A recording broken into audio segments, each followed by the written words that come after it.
how to download Valorant on mobile.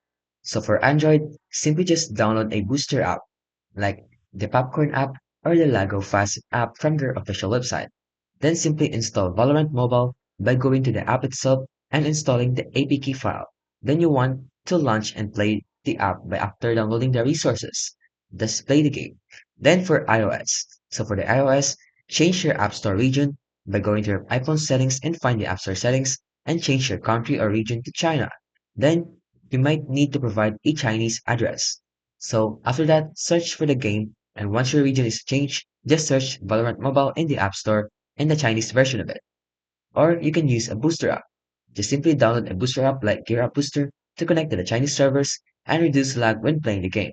So after that, log in and play. So open Valorant Mobile and log in with your verified WeChat or QQ account. So there are some important notes. You need to get a verified WeChat or account to log in and play. You need to have a server-based region which is locked to China, and there are some storage space which needs your device to have enough storage for the game to be able to run. And for the system requirements as well, for Android you need a Snapdragon, and for iOS you need a newer phone with iOS 13 Plus.